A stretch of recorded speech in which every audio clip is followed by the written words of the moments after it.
An arrest. Ambrose Bierce, having murdered his brother-in-law, Orrin Brower of Kentucky, was a fugitive from justice. From the county jail where he had been confined to await his trial, he had escaped by knocking down his jailer with an iron bar, robbing him of his keys and opening the outer door. Walking out into the night.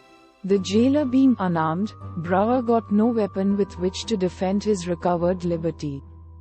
As soon as he was out of the town, he had the folly to enter a forest. This was many years ago, when that region was wilder than it is now. The night was pretty dark, with neither moon nor stars visible, and as Brower had never dwelt thereabout, and knew nothing of the lay of the land, he was, naturally, not long in losing himself. He could not have said if he were getting farther away from the town or going back to it, a most important matter to Orrin Brower. He knew that in either case a posse of citizens with a pack of bloodhounds would soon be on his track, and his chance of escape was very slender. But he did not wish to assist in his own pursuit. Even an added hour of freedom was worth having. Suddenly he emerged from the forest into an old road, and there before him saw, indistinctly, the figure of a man, motionless in the gloom. It was too late to retreat. The fugitive felt that at the first movement back toward the wood he would be, as he afterward explained, filled with buckshot. So the two stood there like trees. Brower nearly suffocated by the activity of his own heart. The emotions of the other are not recorded. A moment later, it may have been an hour, the moon sailed into a patch of unclouded sky, and the hunted man saw that visible embodiment of law lift an arm and point significantly toward and beyond him.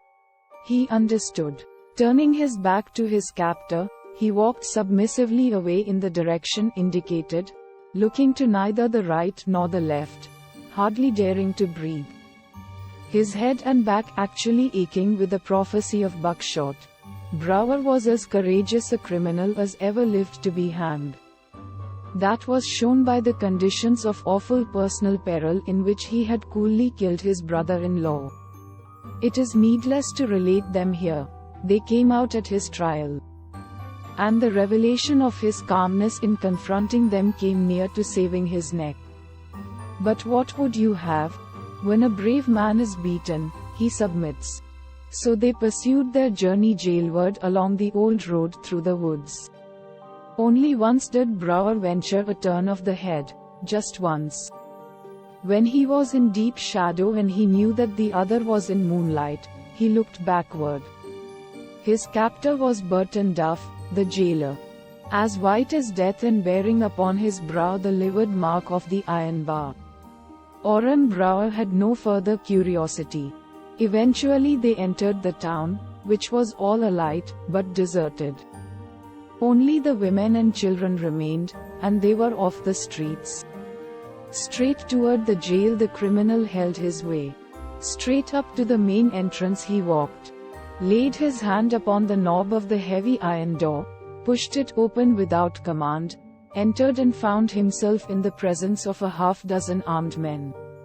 Then he turned. Nobody else entered. On a table in the corridor lay the dead body of Burton Duff.